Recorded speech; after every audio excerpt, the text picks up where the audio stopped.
아, 네. 정말 이제 좋은 말씀 많이 해주셨고, 그리고 요새 보면은 뭐 사실 예전에도 그랬지만 요즘도 정말 사회에 많은 변화가 일어나고 예. 있는 것 같은데, 개인적으로 생각해 보셨을 때 특히나 앞으로 주목해야 될 우리나라의 사회 변화 탑3를 뽑아주신다면 무엇이 있을까요? 예. 이제 고령화 저출산 뭐 이런 이야기는 너무 많이 들으셨을 거고요. 그래서 저도 곰곰이 생각을 하다가 처음에 적었다가 다시 바꿨습니다. 이게 조금 틈새에 있는 사회 변화, 뭐 큰 변화 이런 거는 다 아실 것 같아서요. 그래서 그걸 제가 한 3가지 정도, 여러분들이 혹시 조금 놓치고 있으실 것 같은 3가지 정도를 가져왔는데요. 첫 번째가 조금 이제 역발상인데, 지금 다 디지털 사회로 가고 있는데 오프라인에서 아날로그적 현상이 꽤 일어나지 않을까 싶습니다. 우리가 익선동이나 뭐 여러 가지 요즘 동네 브랜드 같은 경우 있지 않습니까? 그게 다 아날로그이거든요. 그 다음에 LP판들이 유행한다든지 이런 것도 이제 아날로그의 일종의 부활이라고 볼 수도 있고요. 그래서 사람들이 디지털만으로 독립돼서 살 수가 없습니다. 그러니까 영국 같은 경우에 고독부를 다 만들었고, 일본도 이제 고독부를 신설하고 장관도 임명하고 한 게 사람들이 자꾸 고독해지거든요. 그러려면은 같이 모여서 하는 커뮤니티나 이런 데 이제 가는 걸 즐길 수가 있습니다. 그래서 사람들의 라이프가 한편으로는 디지털로 움직이지만은 그 극단으로 아날로그로 많이 움직인다는 것입니다. 그게 우리나라에서 뭐 각종 동네 브랜드라고 그럴까요? 이런 것들이 막 성장하는 이유, 골목들이 많은 곳, 이런 곳들에 젊은 사람들이 많이 모이고 하는 것, 뭐 그런 것들이 저는 하나의 우리나라 사회 현상으로 또 트렌드로 잡지 않을까 싶고요. 서구 사회는 이미 아날로그 사회가 부활할 거라는 이야기는 벌써 수년 전부터 있었습니다. 서점의 부활, 그 다음에 한편으로는 아마존이 뭐 완전히 온라인으로 휩쓰는 것 같은데 동네 서점이 부활을 하는 겁니다. 그 어떤 체인의 서점도 아니고요. 그런 일들, 그 다음에 LP판들의 부활. 요즘 젊은 사람들도 LP판들 듣는다고 그러고 턴테이블 사가지고 들어본다고 그러지 않습니까? 턴테이블 저 정말 10대, 20대 때 했던 것들인데요. 거기 뭐 거의 40년 전의 이야기인데, 그 다음에 저희들은 CD판이 좋다고 이제 다 했는데, 지금 뭐 그 귀찮은 턴테이블 해보시면 귀찮아요. 하여튼 긁히기도 하고요. 그런 쪽으로 이제 사람들이 불편하지만은 아날로그적 향수로 좀 돌아서지 않을까. 그게 라이프에서 제가 보는 겁니다. 그래서 여러분들이 비즈니스를 하신다면은 사람들의 이런 고독함을 달래줄 수 있는 어떤 아날로그적 감성, 이런 것들이 하나의 트렌드가 될 수 있지 않을까. 틈새 시장으로서요. 그게 이제 제가 첫 번째 보는 것이고요. 두 번째는 이제 여러분들의 이제 부동산 관련된 것입니다. 저는 이제 가구 변화를 말씀드리려고 그러는데요. 인구 이야기를 많이 하는데, 그거보다 이제 가구를 말씀드리려고 그럽니다. 이 가구를 변화를 보시고 부동산이나 주택시장은 여러분들이 스스로 판단하시면 될 것 같습니다. 우리나라 가구가 지난 20년 동안에 한 640만 가구가 증가했습니다. 같은 기간 동안 우리나라 인구가 한 470만 명 증가했거든요. 그러니까 인구보다도 거의 한 170만 가구가 더 많이 증가한 겁니다. 이거는 뭐 어마어마한 현상입니다. 어떻게 인구보다 더 많은 가구 수가, 그것도 무려 170만 가구가 더 많은 가구가 성장했죠. 그게 과거 20년 동안 모습입니다. 우리나라는 그때 과거 20년 동안 부동산이나 아파트 시장, 주택 시장, 뭐 가구를 엄청나게 지어댔다는 것이죠. 지난 20년이 아니라 40년으로 확장해 보면은 가구 수가 증가한 게 거의 한 1,300만 가구가 증가합니다. 뭐 우리나라 40년 동안은 1,300만 가구 증가한 만큼 주택을 지었을 거니까요. 어마어마하게 지었다고 보시면 되겠습니다. 그런데 이제 앞으로 20년이 어떻게 될 것인가 하는 것인데요. 인구는 대략 한 100만 명 감소한다고 보시면 되겠습니다. 그런데 가구 수는 310만 가구가 증가한다고 예측되어 있습니다. 통계청이. 이걸 보고 이제 수년 전에도 주택가격 비쌀 때도 사람들이 이 논리를 가지고 이 가구 수 여전히 310만 가구가 증가한다. 주택시장 괜찮다. 이런 이야기를 했었는데요. 이 가구수 변화에서 우리가 유의해야 될 것은 가구수를 연령별로 뜯어봐야 됩니다. 뜯어보면은 310만 가구가 증가했는데 60대 이상 가구는 570만 가구가 증가했습니다. 그 다음에 50대 이하 가구는 마이너스 260만 가구입니다. 그래서 이 둘을 합치니까 310만 가구예요. 자, 그렇다면은 50대 이하 가구가 주택을 실수요를 하고 가장 다이내믹하게 주택을 수요하는 계층인데, 이 가구 수는 이미 앞으로 20년 동안에 260만 가구나 줄어듭니다. 대신 60대 이상이 570만 가구가 증가하고요. 그래서 우리는 둘을 합쳐서 310만 가구, 이 수치만 보고 가구 수가 증가한다고 생각을 하는데요. 이렇게 연령별로 나누어 보면은 앞으로 20년 동안 우리나라 주택시장의 가구 변화의 가장 큰 특징은 가구가 주택시장이 처절하게 늙어간다는 것입니다. 이렇게 처절하게 늙어가면은 주택시장은 다이내믹해질 수가 없습니다. 우리가 이전에 20년 동안 보던 그런 막 다이내믹하게 증가하던 그런 경우는 볼 수가 없죠. 지방도 증가하고 서울도 증가하고 다 같이 지수들이 이렇게 막 올라가는 그런 경우는 볼 수가 앞으로 없을 것 같고요. 그러면은 이제 철저하게 양극화가 되죠. 양극화가 되고 지금 이미 뭐 분양시장에서 다 나타난 거지 않습니까? 그게 더 심화됩니다. 그러면은 이제 일본도 그랬듯이 더 도심으로 이제 집중되게 되는데 그러면은 이제 그런 것들이 첫 번째 일어날 겁니다. 그럼 부동산 시장에서는 도심으로 집중되다 보면은 자칫하면은 우량 부동산에 너무 많은 사람들이 몰려들다 보니까 오버밸류 될 가능성 이런 부분이 여전히 남아 있습니다. 앞으로 그런 게 이제 부동산의 리스크로 오겠죠. 가구 변화에 따른. 그래서 이제 그런 부분이 두 번째 이제 트렌드라고 볼 수 있겠는데요. 그 가구 변화에 또 하나 연결된 게 1인 가구 변화입니다. 그 1인 가구 수가 하여튼 엄청 증가하게 되는데요. 그 1인 가구 수에서 보면은 젊은 가구 수는 감소합니다. 그러면은 어떤 가구 수가 증가하느냐? 고령자들 가구 수 증가로 1인 가구가 증가해요. 그런데 과거 20년 동안은 젊은 사람들 위주로 1인 가구가 증가했습니다. 그러니까 주택의 소형주택이나 이런 것들에 대한 수요가 많이 생겨났죠. 근데 지금 앞으로는 그 주택에 대한 그런 부분들이 완전히 달라진다는 것입니다. 언제 젊은 사람들의 가구 수는 늘어나지 않고 감소하게 되니까요. 지금까지 막 젊은 사람들이 수요하던 그런 이제 1인 가구 그런 거에 대한 수요는 확 줄어들어 버리게 되고요. 고령자들 이제 가구 수가 증가하게 되고 고령자 독거 가구 하면은 주로 여성들입니다.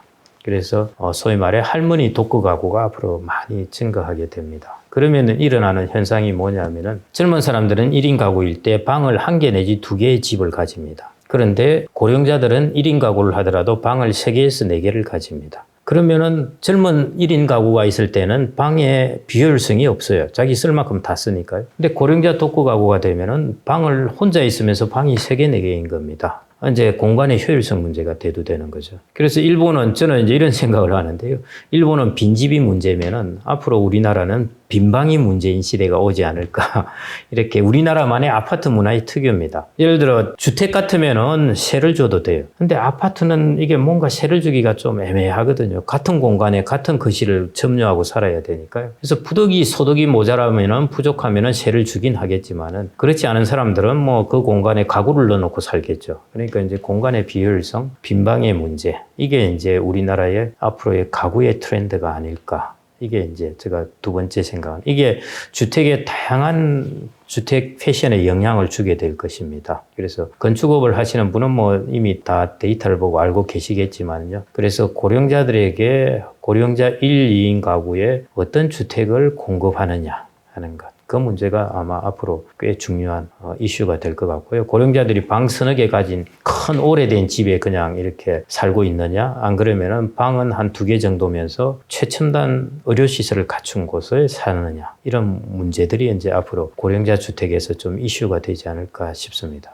정말 여러 방면으로 생각해 볼 수 있을 것 같은데, 이제 뭐 건축이나 건설을 네. 하는 분들은 어떤 형태나 규모 뭐 이런 거를 지을까라고 생각할 수도 있겠고, 이제 네. 집을 갖고 계신 그런 고령자 분들은 여러 가지 선택을 할 수도 그렇죠. 있는데, 그냥 그대로 살 것인가, 네. 아니면 이제 다운사이징을 할 것인가? 뭐 세를 주고 자기는 이제 예. 방 한두 개짜리로 좀 더 작은 곳에 살거나, 아니면 또 정책을 담당하는 분들은 쉐어하우스나 이런 걸 또 어떻게 예. 활성화시키나, 약간 이런 그렇죠. 것들 여러 예. 가지 측면에 다양한 사람들이 고령자들은 집을 수합하는 것도 방법이죠. 이제 자기의 일종의 그 헌집 줄게 새집 다운데요. 큰 평소에 방 서너 개의 집을 줄게 최첨단된 한두 개의 의료시설 방을 가지고 의료시설 된 방으로 수합을 하는 거죠. 일종의 이거 팔고 이거 사는 게 수합이니까요. 이제 그런 현상이 일어날지도 있고 앞으로 그래서 한 30년 동안 꽤 많은 주택시장의 변화가 일어날 것 같습니다. 일본의 시장하고 달라요. 일본은 자기 단독주택을 가지고 있기 때문에 그냥 거기서 삽니다. 그러다가 죽으면은 빈집이 되든지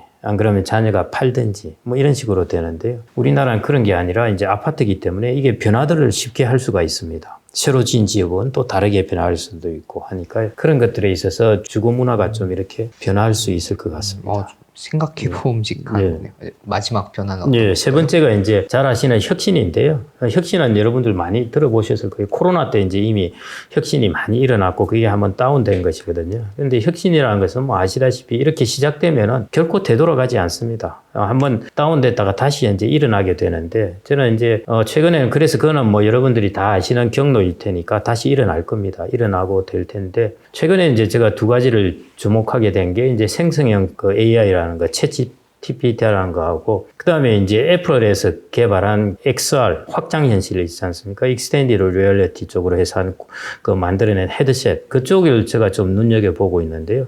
저게 이제 우리가 세컨드 웨이브를 가는 거에 촉발이 될 수도 있겠다 싶은데요.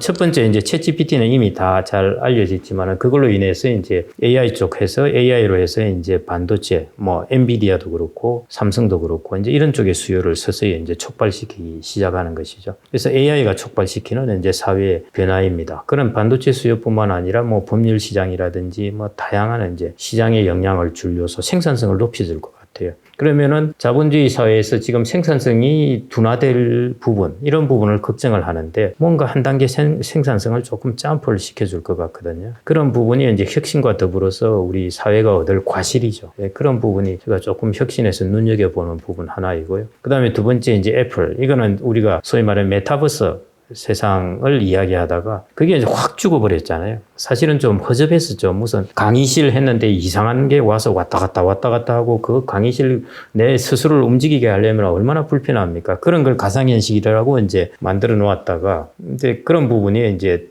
약점들이 다 드러나 버린 것이죠. 그 다음에 이제 메타 같은 경우에 헤드셋을 일찍부터 해가지고 가상현실에 진출을 했었는데 크게 이제 재미를 못 보고 있었는데 이 시장에 애플이 저는 뛰어들었다는 게 애플이 이전부터 연구를 계속 해왔지 않습니까? R&D를 했는데 조금 생각보다 출시가 연기가 되었는데 애플이 뛰어들었다는 게 저는 이게 좀 눈여겨보고 있습니다. 물론 이제 스티브 잡스가 한 거는 아니고 팀 쿡이 이제 한 것이긴 한데요. 물론 기술자가 하긴 했죠. 그래서 이제 팀 쿡이 어떻게 보면은 자신의 이제 정말 능력의 시험대라고 할 수 있죠. 지금까지는 스티브 잡스가 해놓은 것들을 변형시키면서 돈을 버는 것이고 앞으로는 정말 이제 새로운 걸 갖다 놨습니다. 그게 이제 스페셜 컴퓨팅회가 공간 컴퓨팅의 이제 XR인데요. 헤드셋하고 이 가격도 이제 딥다 비싼데 이것들이 그래도 저는 이게 가상현실이라든지 뭐 이런 것들에 관한 것들이 시장이 이럴 수도 있겠구나. 꽤 괜찮은데 하는 이런 느낌을 주면서 조금 시장을 바꿀 수 있지 않을까 하는 것. 그래서 이런 것들이 가상현실 관련되면 이게 다 게임하고도 관련되거든요.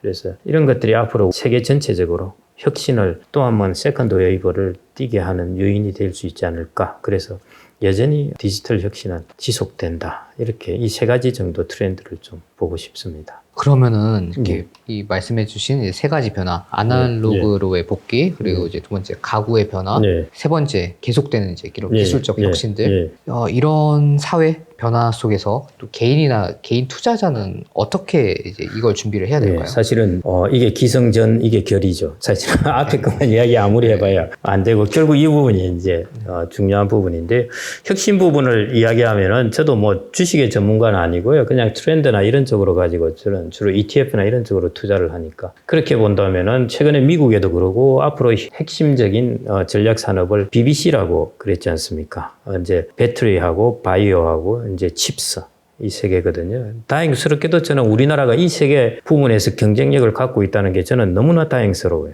앞으로 핵심적인 전략 부분이 될 것들에 있어서 배터리도 우리가 경쟁력을 갖고 있죠. 칩스도 그래도 뭐 다양한 건 아니지만 한 부분에서는 경쟁력을 갖고 있죠. 그 다음에 이제 바이오, 뭐 당연히 미국이 압도적인 1등이지만은 우리나라도 이 정도 규모에서는 바이오에서는 꽤 경쟁력을 갖고 있습니다. 그래서 이런 것들이 우리나라가 그래도 꽤 경쟁이 있다는 것만도 감사할 일이고요. 그 결국 칩스는 연결되면 AI, 그 다음에 바이오는 연결하면 고령사회, 그 다음에 배터리는 연결하면 전기차입니다. 그래서 이 BBC에 연결되는 사회 변화를 보면은 고령사회, 전기차 사회, 그 다음에 AI 사회 이렇게 연결되거든요. 이 사회는 올 것 같지 않습니까? 지금은 이제 고령사회는 확실히 올 거고요. 이게 하나하나의 퍼즐 조각들에 우리가 환호를 하거나 놀랐다고 하면 이게 다 연결되면서는 마치 이제 엄청 놀라울 줄 알았는데 그냥 자연스럽게 받아들이는 그런 맞습니다. 시대상인 정확하게 이제 자연스럽게 이걸 당연히 온다고 받아들이는 그런 부분인 것 같습니다. 그래서 이 사회의 세 가지 고령 사회, 전기차, 그 다음에 AI 이게 연결되는 게 이제 BBC이니까요. 저는 이제 이런 업종이 어떨까 싶고요. 그래서 저는 우리나라 한국 주식은 저는 이전부터도 그랬고 지수는 사지 말라고 그럽니다. 그래서 경쟁력이 있는 섹터를 사라고 그러고요. 경쟁력이 있는 종목을 사야 되고 미국은 지수를 사도 괜찮아요. 근데 우리나라는 섹터나 종목을 사셔야 돼요. 지수 사시면은 특히 한은 총재도 장기 저성장을 이야기했는데요. 앞으로 장기 저성장이 오는데 지수가 어떻게 신나게 올라가겠습니까? 그 중에서 경쟁력 있는 섹터를 사셔야 되는 거고, 우리나라 주식은 미국 주식을 사고 싶지만은 미국 주식은 세금이 있고 우리나라 주식은 세금이 없습니다. 그래서 경쟁력이 꽤 있어요. 비과세라는 게. 그래서 이런 섹터 중심으로 좀 사시면 좋을 것 같고요. 그게 이제 혁신에 대한 부분, 뭘 할까 부분이고, 주택에 관한 것은 이제 이렇게 말씀드리고 싶은데, 여러분들이 지금 이제 60대 되시다든지 이런 분들은 아파트 불패신하고 아파트나 상가 이런 것들로 다 괜찮다고 봅니다. 그래서 노후 준비를 어떻게 하냐 물어보면 대부분 상가나 오피스텔, 여전히 지금도 아파트가 최고다 이렇게 이제 대답을 하시는데요. 아파트가 이제 앞으로 제가 아까 말씀드린 가구 변화 때문에 우량 아파트가 계속 축소돼 가겠죠. 그럼 여기를 두고 이제 경쟁이 붙을 겁니다. 그러면은 제일 리스크가 오버밸류 된 것을 사는 리스크입니다. 우리가 경마에도 아시겠지만은 제일 잘 뛰는 말은 배당률이 낮거든요. 그거 똑같습니다. 생각보다 수익률이 높지 않을 수 있다는 거죠. 그런 부분 때문에 그러면은 부동산은 우리가 괜찮은 자산임에도 불구하고 그러면 어떻게 투자해야 되는가 부분인데요. 그런 가구수 변화에 대해서 제가 말씀드리고 싶은 것은 이제 아까 말씀드린 리츠 등등에 포함된 우량 오피스, 한 5천억짜리 건물이라든지 이런 핵심지역이 들어있는 오피스라든지, 그 다음에 아까 이제 임대주택, 레지던트라든지 이런 것들 꾸준하게 캐시플로우가 나올 수 있고요. 이런 부분들로 이렇게 좀 구성을 해서 부동산을 분산해 놓는 것이 꼭 필요할 것 같습니다.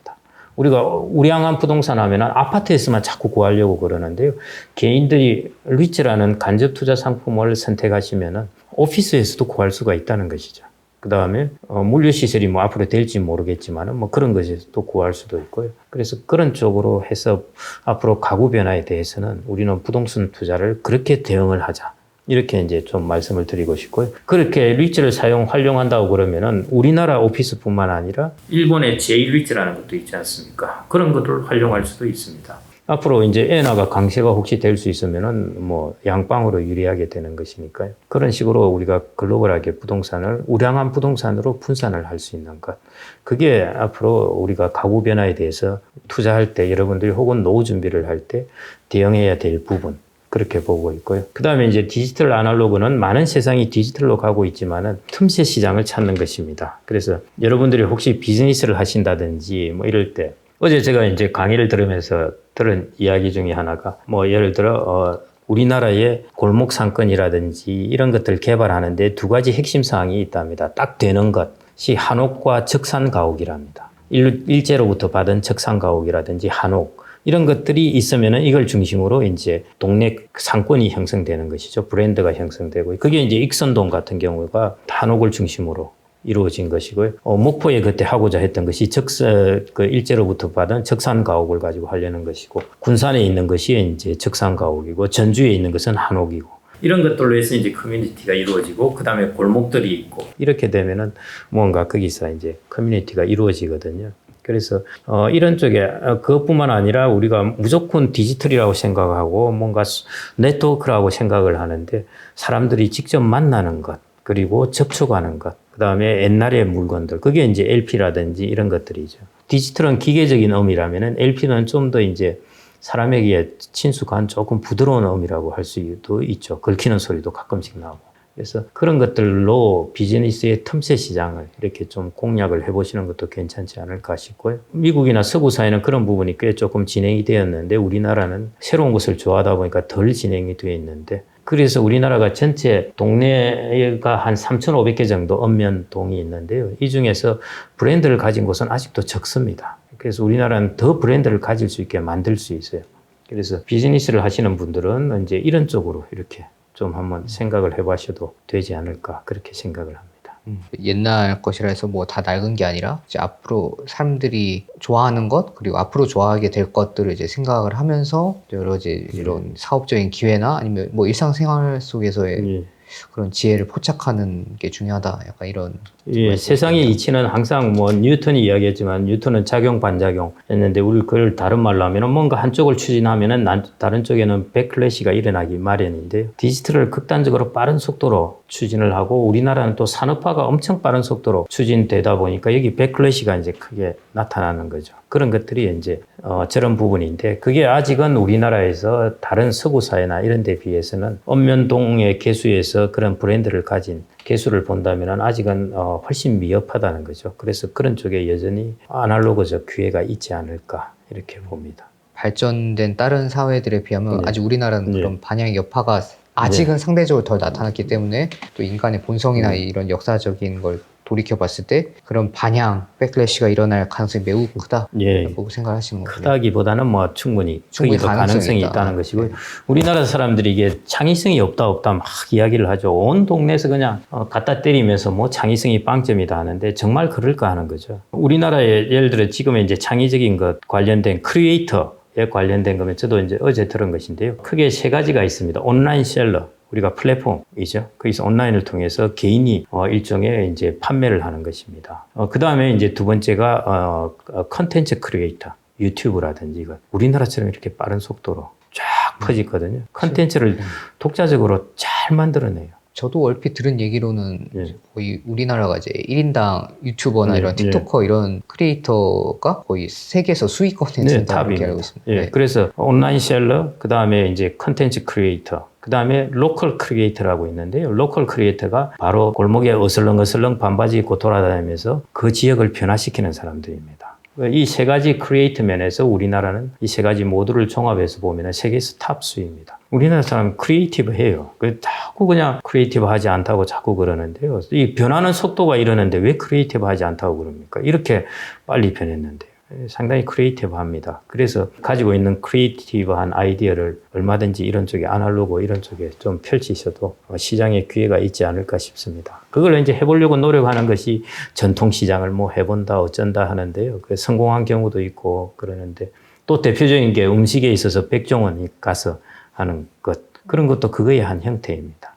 예산시장이나 뭐 여러 가지 음식이야말로 아날로그에 그냥 전통시장 뭐 이런 것들을 살린다든지 뭐 외국 같은 경우에 보면은 전통시장을 아주 멋진 건물을 가지고 조형물이나 건물을 가지고 어떤 랜드마크를 만들어서 그걸 또 성장시키기도 하거든요. 그런 크리에이티비티를 만들 그런 공간이 우리나라에 여전히 있다는 것입니다. 그런 창의성은 연령대 상관없이 발휘될 가능성이 있는 기회가 아주 있다. 그래서 말씀 잘하셨는데요. 젊은 사람들도 그런 기회가 당연히 이제 젊은 사람들이 훨씬 크리에이티브합니다. 왜냐하면 생각지도 못한 것들을 하나씩. 그리고 골목 상권을 개발하고 한 사람들은 다 젊은 애들이에요. 그냥 어슬렁어슬렁 협동조합도 아닙니다. 젊은 애들이 어떻게 그냥 그걸 잘 개발을 하고 한 것이고요. 나이 든 사람도 다른 부분의 아날로그적 영역에 나이 든 사람들은 아날로그로 컸으니까요. 이게 자연스러워요. 그 자연스러움을 어떻게 잘 좀 기회가 되게 이렇게 펼치면은 얼마든지 그분들도 기회가 있다. 이렇게 볼 수 있겠습니다. 최근에 이제 또 유행했던 것 중에 하나가 무슨 약과 이런 것들이 있더라고요. 근데 어렸을 때 그런 거 많이 드셨었나요? 물론이죠. 근데 이제 그런 게 유가, 약과 이런 건데요. 맛있게 먹었죠. 그 다음에 이제 약밥이라고 또 밥으로 해가지고 하는 그런 것들이 이제 귀한 음식이고 좀 인기가 있었죠. 그게 갑자기 또 최근 약과가 이런 것들이 갑자기 유행을 타서 좀 신기해서 한번 여쭤봤습니다. 그런 아날로그들이 이제 지금 세대에 조금 맞게 돌아와야죠. 예를 들어 뭐 음식인데 약과는 왜냐하면요 깔끔해요. 그런데 우리나라에 떡고물을 묻혀주는 것은 먹으려면 막 먹다가 막 줄줄줄 흐르고 하는 이런 잘 안 될 것 같은데 약과는 여전히 제가 잘 되는 이유가 아마 깔끔하게 딱 봉지 뜯으면은 달콤하고 커피하고 딱 어울리고 이렇거든요. 그런 부분이고 그 다음에 이제 제가 로컬 크리에이터 관련된 부분에서 역시 제가 어제 강의에서 많은 걸 이제 들었는데요. 연세대 모종린 교수님이라고 계신데 그분이 강의하는 것에서 들었습니다. 로컬한 부분의 발전을 뭔가 농촌처럼 발전한다? 절대 안 된답니다. 농촌 안에 도시가 있어야 성장을 한답니다. 예를 들어 농촌 안에서도 카페가 아주 세련된 카페가 있어야 되는 것이고요. 그런 것들을 이루어져야 그게 일종의 로컬한 부분에서 이제 브랜드가 만들어지고 발전을 한다고 그러거든요. 그런 것들이 이제 우리가 젊은 사람들이 아날로그적으로 이제 접근해서 해볼 분야가 아닌가 싶습니다. 오늘 정말 좋은 말씀 많이 해주셔서 너무 감사드리고 아닙니다. 시청자분들도 정말 여기까지 들어주시느라 고생 많이 하셨고 다음에도 이제 더 괜찮은 말씀들로 찾아뵙도록 하겠습니다. 시청해주셔서 감사합니다. 감사합니다.